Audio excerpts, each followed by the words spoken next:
والصلاة والسلام على رسول الله محمد وآله وأصحابه ومن والاه. أما بعد فأعوذ بالله السميع العليم من الشيطان الرجيم ومن شر حاسد إذا حسد. نن یو ډیره مهمه خبره چې د هغې بحث کوو د پاره د دې چې د ځان اسلام پې وکړو او د نور مسلمانانو ورونو اصلاح هم په دې باندې وشي. زما ورونو یو مرض دی چې هغې ته حسد ویلی کېږي، چې دا دومره یو خطري بیماري ده چې الله رب العالمین پیغمبر ته وایي ته په الله څخه پناه وغواړه د شر د حسدګرو او د کینهګرو خلکو نه. او دا حسد دومره یو خطري بیماري ده چې د یهودانو د کفر او د پیغمبر د خلاف سبب قرآن دا ذکر کړی دی چې حسدن او کله وی بغیان، دا ځکه کافر شو چې کینې او حسد را واغستله. او دا هغه بیماری ده چې جناب رسول الله علیه السلام وصیت کړی لا تحاسدو، ګوره یو بل څه به حسدونه نه کوئ. دا پیژندل غواړي چې حسد څه ته وایي.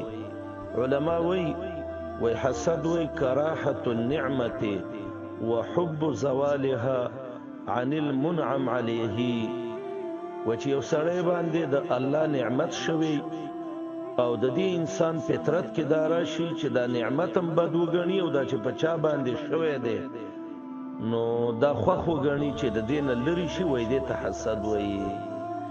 امام جرجاني به ویلي وایي حسد څه ته وایي؟ وایي تمنا زوال نعمت المحسود الى الحاسد.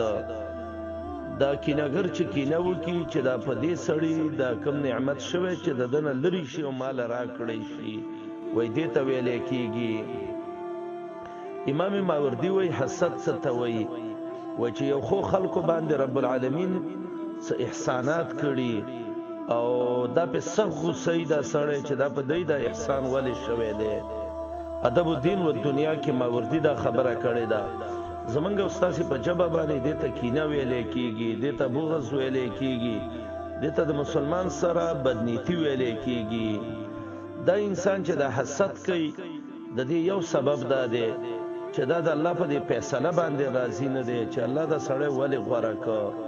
دویم دا دی د الله په دې بنده باندې دا نعمتونه د دې انسان نه پیرزو کېږي چې دا رب العالمین ولې په دې انسان دا نعمت کړی دی.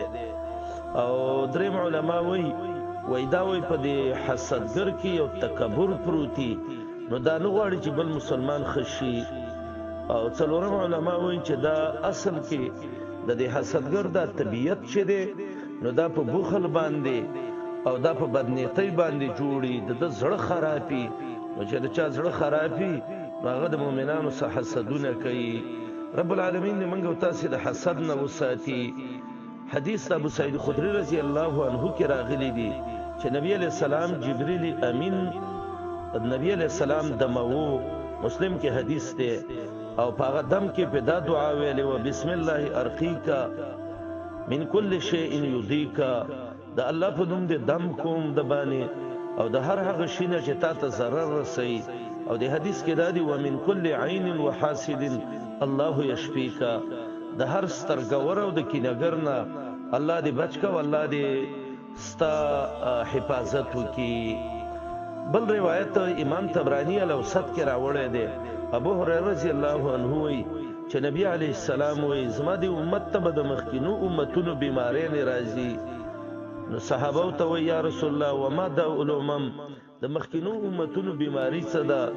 نو نبی علیه السلام ته وایي چې په هغې کې یو الاشر والبطر والتکاثر والتحاسد، انسان کې به دا تکبر راځي او دا فخر په ډیروالي د مال باندې، او ورسره دا دی چې یو به د بل څه بغض او حسد کوي. او ابو هريره رضی الله عنه وایي یو ځل نبی علیه السلام ویلې چې جهنم کې الله مومن موحد ذوالجلال والاکرام نه را جمع کوي چې د جهنم اور سره را جمع کی. او به دا ویلې چې د مومن په زړه کې رب العالمین چر حسد او چر بغض او کینې دانه را جمع کوي. لا یجتمع فی قلب عبد مؤمن الایمان والحسد. د کوم مؤمن په زړه کې چې ایمانی نو هغه سه حسد نه جمع کیږي. سنن نسائی کې یو روایت ده د ترغیب او ترهیب کې امام منذری د زمره ابن ثعلبه رضی الله عنه یو روایت نقل کړی دی چې نبی کریم علیه السلام به ویلي لا یزال الناس بخیر ما لم يتحاسدوا. زما امت کې به تر هغه پورې خیری چې تر څو پورې دای بغض او حسدونه او دا چیزونه نه کړي. کله چې دای کې بغض او حسد راشي نو دینه الله خیر وباسي.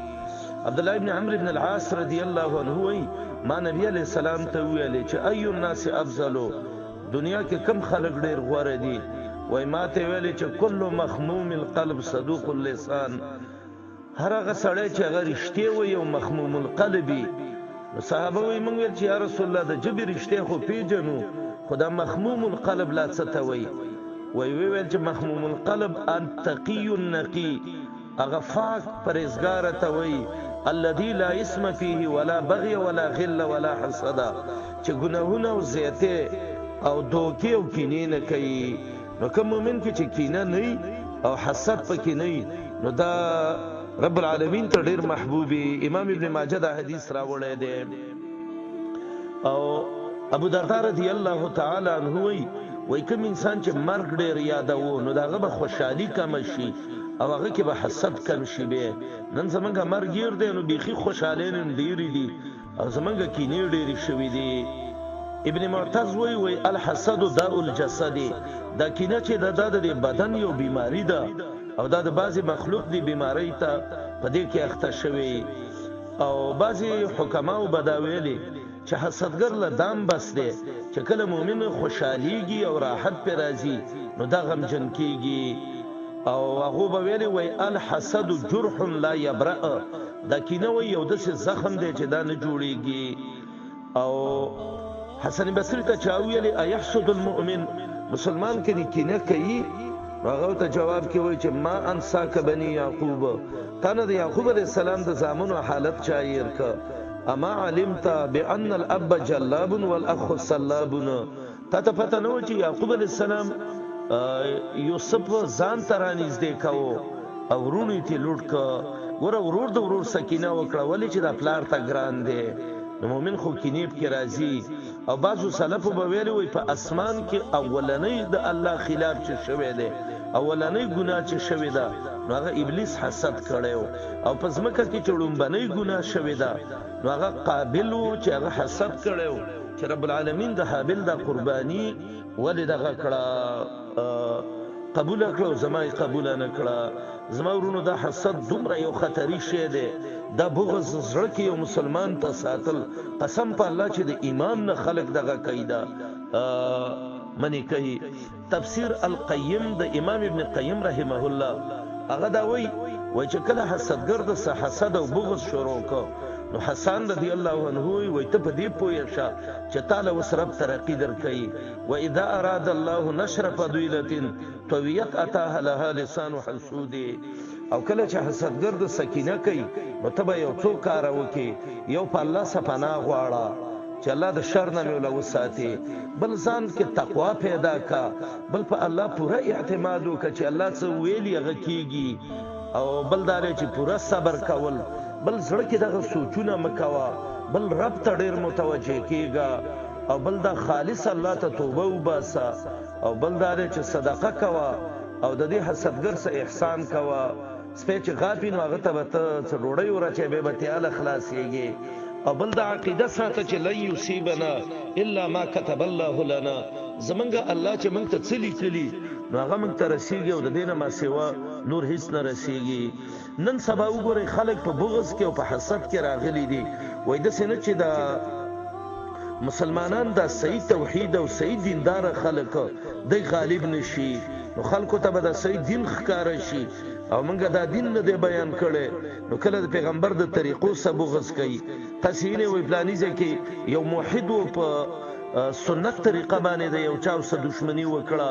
بعضی خلک د سې چاغول د مرګ د سې جوړي، کله کله د بی دین را پاسي د مؤمنانو جماعتونو وراني چې داغه د ابراهیم نسل دی او هغه د ابراهیم ابن صباح الاشرم چې هغه بی دین راغلی وو بیت الله ورانه وو خو الله خپل وران کو ځکه دا قاعده ده چې څوک د الله کور رانه کور به ورانیږي د الله کور چې څوک رانه نو رب العالمین به د دې کورونه ورانه او بعضې داسې بی دینه چې هغه د ابراهیم په طریقه رواني اخذوا النيابه عن عدو الهنا ابل يكسوم اشرم صاحب الطيراني د الله د دشمن وراثت راواغسته چې هغه به یکسوم او اشرمو چې الله په مرغان را دغه کړه والله تباہ او برباد کو او اخذوا النيابه عن عدو الهنا هدم المساجد معبد الرحباني دا بی دینه دومره حسد کړه چې د ابراهغه وظیفه را واغسته او د الله د بندګۍ د غزاین اوران کړه نو دا حسد چې کله انسان راوالي دا به مسلمان موجني مسلمان په سر ډرامیم کوي د مسلمانانو جماعتونه مراني قرانونه مولسيزي هو الله متم نوره الله بخپل رڼا پوره کوي او د حسن رضی الله عنه دا قول مې راوي چې کمزې کې د مؤمن سره حسد شروع شي نو دا دې په دې باندې پوښي چې الله دله ترقی ور کوي او رب العالمین دې له شهرت ور کوي الله دې موږ د بغض نه وساتي الله دې موږ د حسد نه وساتي او کم خلک چې بغض او حسد کوي الله دې اصلاح وکړي کنه رب العالمین دې ته مخدز مکه اخلاص کی او رب نبی ته وی پناه وغواړه ومن شر حاسدین او د شر د کینهګر نه اذا حسد کله چې کینه ښکاره کی وصلی الله علی نبینا محمد و آله و صحبه اجمعین